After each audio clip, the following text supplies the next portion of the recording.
अरे अरे भैया तू प्रणाम। तू आ गइल चाची गोड़ लगा खुश रह भैया ना तू बड़ा आ गइल बड़ा पहले से हो। भैया है के हटे आ होई की हो ई कौन मेहरा रही है वो हमारे गुट गुट पड़ तो भौजी नहीं है बे ई क्या कहत रहा भैया ना हमर भौजी हां चाची और घरवा में कौन है हम नहीं जाना तू कहले रही ना भैया ई क्या करत बा बाहर जाते नहीं लागत है बेटा को तो कुछ हम कर ले के लेके ला के भौजी हटे जी इनका भौजी लगबू ना तू और ई के बा ना ना घर में क्यों नहीं के घर में बहनी एगो मेहरा आरो बिया इनकर तू के हऊ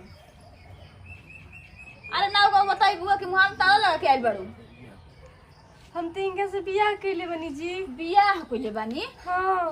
ई क्या कहत रहा हमर भाई का हो तो लाज लागत हवे लेकिन मन में हरा रुपया तो तू के गन शादी बियाह कर ले हमरा का पता बजी हमनी के तो 3 साल हो गइल बियाह कइला तो का बेटा बता के बतावले ना रहना हवा कि बियाह भइल बाटे पहले को हमरा कुछ न बस बतैल रही कि हमर बहिन और हम चाची कुछ नहीं की जानत हमार मेहरारू वही ये सब कुछ है बस हां देखो हमारे दो दिन झगड़ा का गइना हम मेरा से ओने से बियाह कर चाची कहले रही ना कि जाए तो कुछ कर ले हम काहे खातिर केहू के बात मानी हमार केहू कहल करते रहे तो हम काहे खातिर केहू के कहल करे जाई हां हम यही से कहेनी आ कि तोहर रहल बनो तो रहन तो बाहर जा तोहरा नियर मर्द कमा के का से का कर तरन सा तोहरा नियर मेर मौग लेके थोड़े निकल से घर में ढुक रहत अब ना कमाई बता बुढ़ौती में कमाई जेब हां मेरा सभी पेट ना भरत सुन ले हम बाहर जाते नहीं ठीक ना अरे त जा ना हम त चाहता नहीं कि तू जा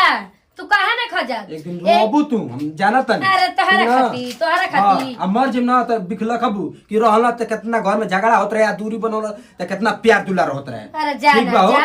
ओहुंगा ने बिल खतनी है एहुंगा ने बिल खम 50 साल रेट तन त एक खाली त मिलत अटे का एक दिन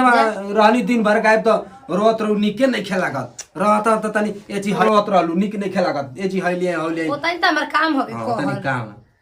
हां माने कि याद आवत रहे ना तार जहां मन करी तहां जा हमारा के पैसा मांगत न हमके टाइम से पैसा दे ले जा आज के बाद में घर में रहे के बाटे कहीं निकले के नहीं के कहीं जाए के नहीं के हमारे बात माने के मनबू कि ना मनबू तो घर में रहम तो तोरे ना बात मानम बहरी रहम तो भाई 10 आदमी के बात सुनम 10 किस्म के दिमाग दौड़ी बस ठीक बाटे ऐसे आ सुनो मोबाइल तो के देबे ना कर मोबाइल तो के छोटका दे आ केहू से नहीं के बतियावे के केहू हो ना चाहिए छोटका मोबाइल ना चाहिए तई ना तई केहू से नहीं के बतियावे के अब इतना थोड़ी ना कर बस में हो जाए वो तने बतिया माने तई ना तई ये बतिया माने खातिर हम जाता नहीं बाहर हां बाटे तार क्षमता रोक लेबो तोरी चलते हम अपन नोयर ना बतिया अपन भाई भाऊ जैसा ना हो नहीं के बतिया के तो देखत रही कि तू कैसे रोक लेबो तनी तू चला रोकत तनी देखो ठीक बा हम जाता नहीं आज ठीक ना अरे तब तू जा ना एक दिन रोबू तू हम जाना तनी एक दिन रोबू हमारा कहिया हमरे के हंसैले बड़ा होला त कितना निक लागत रहे कैसे झगड़ा क के प्यार दुलार क के हम खात रहे लोल बटले बड़ा कि तोहरा की है मारे आव तरी से जा तरी से रोवा बु हम काहे खातिर रोवे जाई हो हां एहुंगा ने रोवा तर कबो हमरा के हंसवले बड़ा खाली न एगो मजबूरन बियाह कइला के चलते तोहरा से तू रखे न तो तू जेवन हमरे संगे क देले बड़ा न मरते दम तक ना भुलाइ तू जेवन हमरे संगे कइले बड़ा कभी जिंदगी में ना भुला सकेनी और कहत रह कि रोइबू तू अभी हमके हंसावत रह जिंदगी भर रोवले बड़ा तू रोवइब हम जान गइल बानी हमर बस जिंदगी एतने तक बाटे अब तने ताव देबे जा ई ताव सहे वाली नहीं की जाता नहीं हम जागर भी नो करबिन हम वो करे लगा हम रहल नहीं खिचात वो हमारे बतिये नहीं के मानत ना रह दूरे दूरे रह तो ठीक रही जब 8-9 हजार कमाई आ पता चली कि उतने में के काम चलाएगा बाटे कैसे उड़ावे के बा आ कैसे घर परिवार चली तो बुझाई ओकरा के ओके हितई न तई एनी ओनी हम घूमे ना दे हां जेगन कह ओही ने करी ओही ने रहे के बा ओकरा के हां ठीक ना हम जाते नहीं बाहर हम ना लौटब तो 3 साल बाद लौटब एगे न करब हम जाता नहीं हमके अपन भैया कहां से तो जाते नहीं हमके कमाए घर में केहू देखे भाला नहीं के भाभी के हम ही देखम भाला हम तो छोट बानी देखा हमें देखल करम भाभी के वो हमार बात मानत नहीं के भैया ऐसे मत कर कोनो चीज बात मानत नहीं के अकेले घर में पड़ जाम से भैया ना बहन केहू नहीं के बहन जाते हमरा के दूरे रहले से प्यार पड़ेला ये जे गाड़ी चलाव लेकिन जा मत हमने के छोड़ के भैया का करी भाई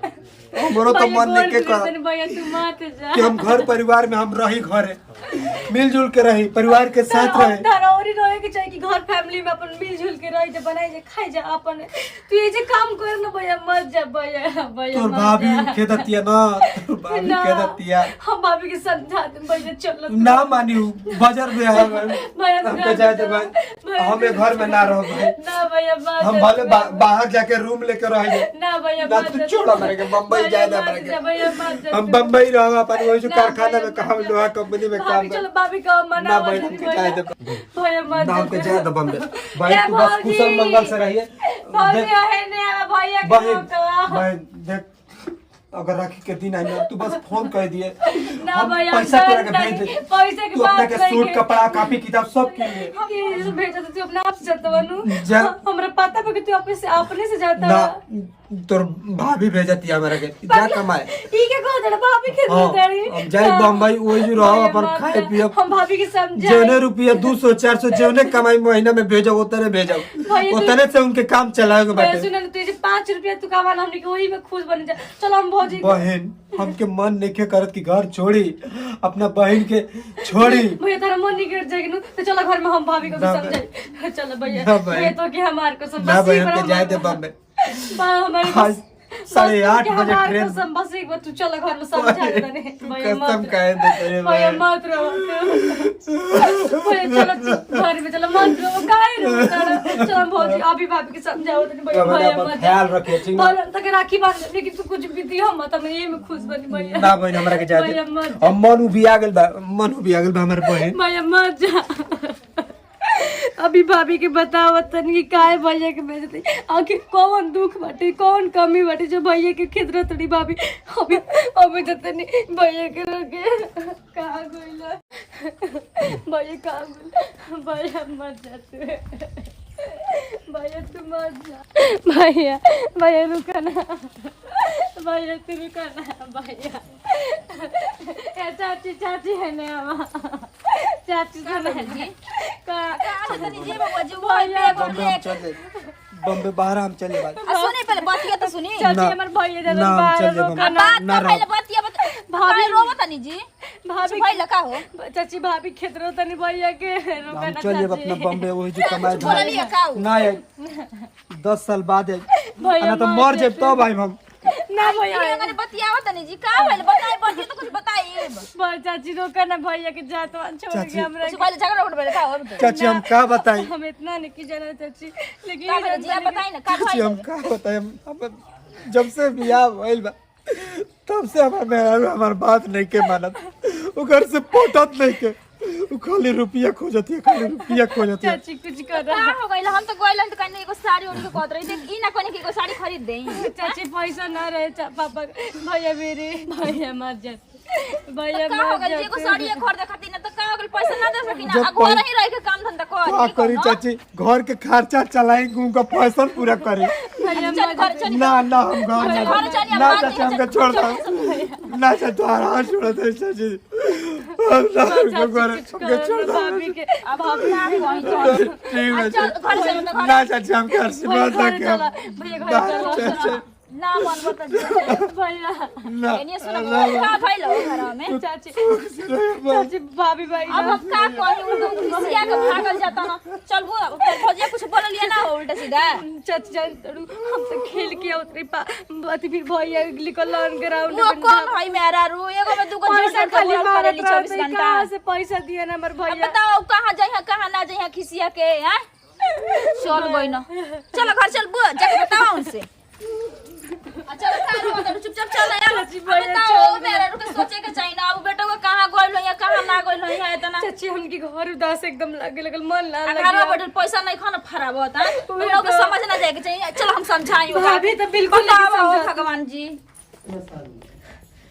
जा खिसिया के गोलन पता ना कहाँ चली गइलन उनकरा समझे के ना चाहिए मर्द मेरा में केकर में झगड़ा नहीं किया तो गप देना निकल गइल हम ताव देखाव तरन जा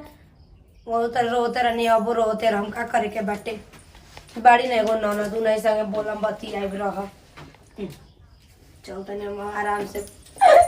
का हो का भइल हो बेटा अब बताइए अम्मा जी मर्द मेरा में झगड़ा ना होखेला तेकर मतलब कि खिसिया के चल जाई जरा रात दिन घर में रह के लड़त रहता ना। ऐसन बात के मारे रोवत जात रहना हम भाभी लेकिन ऐसे लड़ाई झगड़ा ना होला कि भैया चल गेलन हमनी छोड़ के। हाय मारे पीछे पीछे झूलल जतड़िए भैया उ काहे रोका नहीं है ना जी, रोका नहीं है भाभी, भैया चल गेलन खूब ज्यादा चल गेलन त का रोवे का बाटे। अच्छा हमें जी रौरे बताई कि मर्द मेहरारू में झगड़ा होखा ताटे त आदमी खिसिया के चल जाता टे दिन रात घर में। तो ई बताई पैसा रुपया नहीं के हमरा कुछ ओड़े पहने का मन करत उनकरा से हम कही ना कहतन कि हम एगो ही काम चलाएं तो तोहर दाज बा एगो पर काम चलाओ त हम एगो पर काम चलाई। हम तो मेहरारू ना होई तो हर गुजारा हो जे हमारा गुजारा ना होई। माने एकर मतलब ई है भाई घरवा रह के कोनो काम धंधा कर सके ना। तोरा बाजिए तेज है इतना बोले लू ना कि सही में बेचारा पागल आ गइल। पड़ोसन तो कितना पागल है के त ठीक बाटे। कौन हमर नए में आवाजिया ऐसा नहीं के ना, हमर तो शुरू से जब पसंद ना रहता ना बियाह करेला। अब तो जात रहबे कइलो मिलत जुलत रहबे कइलो। भाभी सब कोई बियाह करे तो छोट हो जाना कोनो जरूरी बाटे कि एगो बनी तो 4 गो। त मैंने हमार कहे के मतलब कि हमारा के मर्द के लगे राखल रात दिन ठीक ना लागेला। ज्यादा बाहर से गइलू ना अब चल गइना त भैया खुश, भैया तो रोते रोते गइलन वो हम रोइला। नसीब होला कि जकर मर्द में आरा रुकी लगे रहले जाके मर्द से पूछे कि कितना दूर दूर रहत ना सब हनी के का हाल होत होई ठीक ना। जाजी अब भाभी के बुझाई भैया बिना देखी हमरा के ना बुझाई, हमरा के इतना जाके हमार त लगता कि जाके ओनिया उल्टा सीधा कोनो काम मत कर ले। हम आ बनल रह जे चोखा लेखा बोले त कि त उहे रहन कि त हम ही रहबो अभी बुझत नहीं खो। गोली चले बुकाय देखिए मैं जी बहुत हो गल ठीक बा। हम बड़ छोट के लिहाज करतनी जाने नहीं बड़ है त बड़े लेखा रहे। अब सास है त ई ना कि एकर मतलब कि एकदम से जियल दुसवार कर दे। का हो तू के ने बोला त जब तू अपनी ठीक बाटे मान तनी कि रौरा नाता में सास लागम उतना एथु बाटे के हमके समझावत तनी, लेकिन जेकर कपड़ा रहला में जी उहे समझला रौरा को सब का जानत जा। तू जब हम के इतना बोलत त अपनी मर्द के कितना डांटत बोलत हो वो ऐसे ना बेचारा पागला के रोवत भाभी मारियो भैया के। हां हर जाई खूब बतिया में नी रौरा जन का मत मारो के आई हो के माने बतियावत अड़ी ये बोले के ढोल चाची जाए ना हमारे घर हमरा से भाई बुन मिले भेंट करे खातिर के इने पड़ी रही ना तो केहू ना पूछी मर्दो ना पूछी ठीक ना यान के उधर दूर बाटे। अच्छा देखी माने कि हम अपन घर का खराब बनी चाहे निमन बनी अपन घर ना बनी हम के घर जात नहीं ना यही गने बोल बोल राम मन करते ना मन करते अब हमर नहीं खेला भगवान ना कम से बेटा कोनो उल्टा सीधा काम कर ले बनी ठीक ना। बाप रे बाप के गने बोल भाग हम चाची चाची हमरा में कौन गलती बा जाना आन के मारा सबे हंसला जब अपन का पार पड़ला तो दाचिया राजाला आइल बड़ी बतियावे ए कहां से हर जाई आइल रे। देखो वो हमार माई जियत रही ना तब रिश्तेदार में सब कुछ चलत रहे खाइल पियल तो माई हमार मर गुली ना तो माई हमके उनका से वादा कइले कि हमार लड़की के ख्याल रखे तू चाची हमरा ख्याल रखेली। देखी त ख्याल रखे ई बात कहत नहीं पूरा कहानी उघारत नहीं अपनी माई के ना तो ना के तो चल जतब उनकर घर देखी तो गुजारा कर देली जब नून डालो तब हम ही डालो कतनो बाउर बारी तो। अच्छा तू खाली पैसा पे काहे मारिलू हमरा ई न बुझला भैया जितना कमाइन उतना न खइबा खियै हन हमनी के भैया का पेट वाले चल बन जाई रे शादी बियाह करे घरे बैठे रही तो कैसे खाओ खी रौरा तो बीच में बोलबे मत करी। बताओ चाचियों को बोल के खिसिया भेज देली डांट उठ के बताओ नहीं आओ तरी तू करे खातिर के जगर का पार पड़ लेकर भतरा वगन करी तब करे बुझाई त सासिए त का है। देखो भाभी ऐसे मत बोल ठीक बोल चाची की हमर चाची अड़ी अब जितना तू बोल उतना तू ख्याल ना रखे पहले जाके खाना वाला खान की नहाई धोई तो भइल बड़ी छछुना ने कदम सने तू हमर भैया के दे तुला हमर खाना ठीक लगे त ना तई ना कि भैया के रह जाला झूठो ना हमरा के बियाह शादी भइल भैया भैया काल एतना हम करेनी त हमार ये कहाला कि ननद के कतनो कतनो त भौजाई के नाम ना करी हस। आज भैया को लाखे खराब रही ना त भैया खातिर मोही बाटे हंसुआ कतनो टेढ़ रही त अपने और खिचिया अपन अपने हवे भैया में ढेर बेथु भइल बड़ी हम करत नहीं एता ना त हमार नामे नहीं खे अब भैया के जा कुछ कलेन त कलेस हमार नहीं खे गम फीकी आज बड़ी इज्जत सिखावे तनको अच्छा नहीं के लागत उनकरा बिना चाहे जैसन भी रहलन हमरा खातिर तो बढ़िया रहलन केकर नहीं के मर्द मेहरारू में लड़ाई होकर हमारे इतना मुंह गंदा हो गल बा कि कुछ भी बोल देत रहनी हमें। आज हमरा पता चला था कि मर्द के रहला में ना रहला में का कहाला तनको ठीक नहीं के लागो मोबाइल लेके का करी फोन ऑन लागते नहीं के ये कहाला कि नैहर में माई बाप ससुरा में मर्द मर्देला सब कुछ हुए। आज मारता रहला तो सब लोग हमारे घरे आवत रहला सब लोग पूछत रहला छोड़ के चल गइल बा त केहू नहीं के पूछे वाला बनले पके सब बिगड़ला पके केहू ना तनको मने नहीं के लागत का करी मन करता कि हम खुद के मर जाई जहर मार गा के भाभी अब काहे रो तू तो अब कहत रहो बड़ा नड़त रहो चाची के संगे चाची से तुम भौजी मत रो तू बीमार हो जी भौजी चल घर में मुंह धो ले बुच्ची जी अब जितना कोई पता नहीं हम करवा अपनी मन से कौन चीज ना करा। सुना ना भौजी हम एगो भैया के मोबाइल देले रहे ठीक है नु कजने वो रखली उनके ना भीरी चले बुच्ची जी हम ना खाइम लेकिन औरत तक खाइम ना चली ना भौजी तू ना खाई हम खा ले हो सकेला चल हम ऐसा ही पागल होके मर जाए उनकर बिना ना भौजी लेकिन हम जल्दी खाना पानी ना खाए। जल्दी है हमारे पता बाबू हमसे वादा कर ले रहे कि आई चली औरत खाइम हम बैठ के खाक ना भौजी ए चाची जानते हो बर्थडे में गुरने इस लिपस्टिक मैं मार अब बच्चे बर्थडे में जैसे कहीं एगो तोरी घर है हमर मन नहीं के करते जान जाए तो के ऐसन तोर भौजाई भी है बोलत सुना है बतिया ना पहले बर्थडे समय नहीं हनु खेलत कूदत घर में तो जान तो भाभी रोवत रही ठीक बनू तो हम कहनी कि भाभी कहाँ है कहत रही भाभी की बड़ा तारा भैया किया था हम कहनी कि भाभी कहाँ है आज भैया के याद आवता ओकरा हैं तो हिना तो केंगन बाजत रहे भगवान जी अब बतावा हो ठीक है गोइल नहीं तो दूसरा से हिता ना बजती है तो अपनी मर्द से कितना बाजत है मारो दे तो ना हमरा का जाने में हमरा तो लगा तो मारियो के खेत रहे झूठ बेचारा रोज जात रहुए हम भगवान ना करस के उल्टा सीधा काम करके ठीक ना तो इनका चटनी लेखा मुंह बनले रह जाई जितना ही बोलत तड़ी तनको बड़ छोट कर ले हाजे नहीं खे भगवान जी के तना बोलती है के नहीं तू घर में रहेलू हो इतना ही बोलती है तो ना हमरा के माने ली इतना ना हमरा के माने ले ना चलो ठीक है बाटे जाए तो ना पहले जैसे करत रही नु अब पहले जैसे नहीं कि बदल उल बड़े अब हाँ तो बेटा हो तो गइल 2-4 साल 5 साल तो बदल 5 साल हो गेलो चाची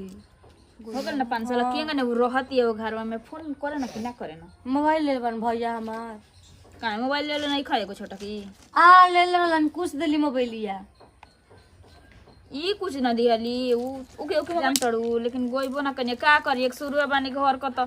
अब का अकेले जाई आई कुछ पते नहीं के चलो तो कहता ना तोर चाचा की का करे जाई भी रहे दे ई चाची हो के हटे हो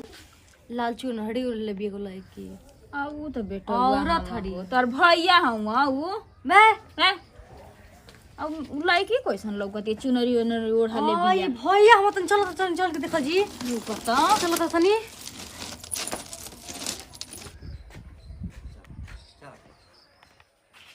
ठीक है समझानी ना जेंगन रहे के बाटी घर में हां जी समझाई नहीं ठीक बैठो तू तो जानते बाड़ू हमार हर बात माने के बता के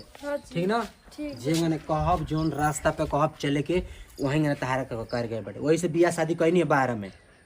ठीक बा जी चल हैं तू हमार धन लक्ष्मी हो जोन तू कहबू त्योन हम करब ठीक बाटे आ सुना घर में हमारा एगो बहन बिया ओके खूब मनिहा जनिहा ठीक बा जोन हमार बहन कही बनावे के सब बना के खियैया ठीक ना आ सुना ठीक ना बहन बिया और के बा और केहू नहीं के और के बाटेगा हमारे एगो चाची बाड़ी साइड में आवेली जाली तो उससे कोनो बात नहीं के चल ठीक है चल चल ठीक ना सब बात मानिए सब पर गोड़ ओड़ लाग लिहल जरा जे भी लोकेला रास्ता में ठीक ना चल अरे अरे भैया तू प्रणाम हा गइल चाची गोड़ खुश लगा रह खुश रह भैया तना तू बड़ा आगल बड़ा पहले से हो भैया भाई के हटे आ होई की हो ई कौन मेहरा रही है वो हमारे गुगु तो गुट पड़ी तो भौजी नहीं है बे ई क्या कहत भैया ना हमर भौजी हाँ चाची आ घरवा में कौन है हम नहीं जाना तू कहले रही ना भैया ई क्या करत बाहर जाके नहीं लागत है ये बेटा को तो कुछ हम कर ले के लेके आइल के हां भौजी हटे जी इनका भौजी लगबू ना तू और ई के बा ना घर में क्यों नहीं के घर में बहनी एगो मेहरा आरो भी आइन कर तू के हऊ अरे ना को बताई बुआ कि मुहां ताला लगा के आइल बड़ू हम तो इनका से बियाह कैले बनी जी बियाह कइले बानी हां ई क्या कहत हमर का हो तो लाज लागत हवे लेकिन मन में हरा रुपया तो तू के गन शादी बियाह कर ले हाँ। हमरा का पता बजी हमनी के तो 3 साल हो गए बियाह कइला तो का बेटा बता के बतावले ना रहना हवा कि बियाह भइल बाटे पहले को हमरा कुछ न बस बतैल रही कि हमर बहिन और हम चाची कुछ नहीं की जाना थी हमार मेहरारू वही ये सब कुछ है बस हाँ। देखो हमारे 2 दिन झगड़ा का गइना हम मेरा से ओने से बियाह कर चाची कहले रही ना कि जाए तो कुछ कर ले हम हैं चाची बस हमारी मर्जी चली बात करू तो जब उनकर मर्जी चल सकेला घरे तो हमरो मर्जी चली ठना गइल बोले के तो सब हाँ। नहीं के जा लिया के जा बहन भैया ये हमर बोझ चलो चलो घर में आबेगा ना बोल जानी ले। ना हम गोड़ ना लगम घर में चला भाभी काहे? देखो तोरा का बताओ तड़ी बाप रे बाप चला घर जा चलो हम ना जब कर लगे देखो जाए के जान के ना कि हमारे को पहल की मेरा रुपया तो हमरा काहे ना बतेनी पहले तू शांति रह 3 साल हो गल बिया कैले अब हम का नहीं दिन से हो गल त हमरा के बताइम ना कि हमर मेरा रुपया तो अगर पति ना चाहत रहे तो इससे का मतलब बटे हम बानी ना बस जगन कहो वही चले के बता रहा ठीक ना कहा हम कहते बेटे तू सारे से क्यों से बात नहीं के करेंगे चलो का करी इतना याद आवता ना सुत तनी तब उनकरे याद आवता जागत तनी तब उनकरे याद आवता याद आके का करी जब बातें नहीं के हो पावत लेकिन उनकर नहीं बताओ याद आके का करी जब वो यादें नहीं खन करत हम कितना याद करी एकदम हमके भुलाइए गइल बड़न कोनो बात नहीं कि आज न तो काल अइबे करियन घर थोड़ी ना छोड़ती हम का जे बैठ कर रोवा तड़ू अब खुश हो खा आरती उतारा जा भैया गुरल आ दूसर में आराम लेके आवता ना का हो जा दूसर की हे भगवान जी ओए कोई ना तो कहानी कि भगवान ना करस कि गलत सही हो खे लेकिन जा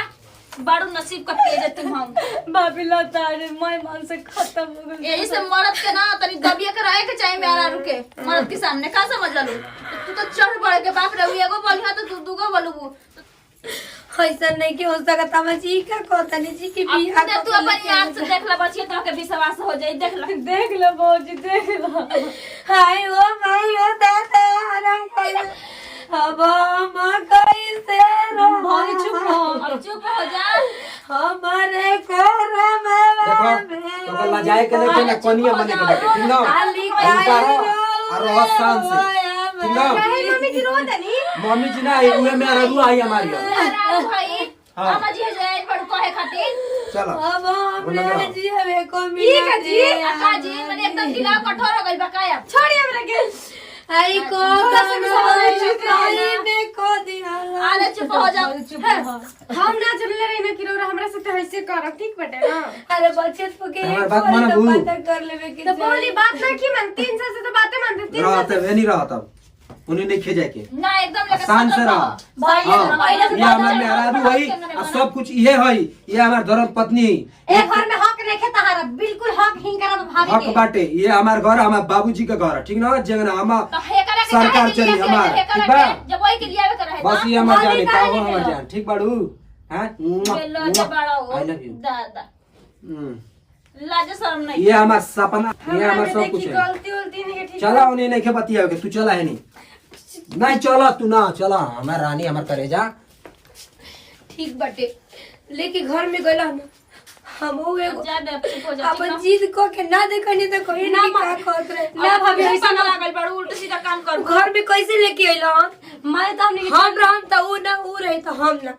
ना जीत ना भाजी के बरा हम खाइए देता नहीं ई घर एगो बात कहीं तू सिखा पढ़ा के रख ठीक अब का करबू जो ना करे के तनी बेटा हुआ पहले बना हम जा तनी घरे हमके घास गड़े के बाटे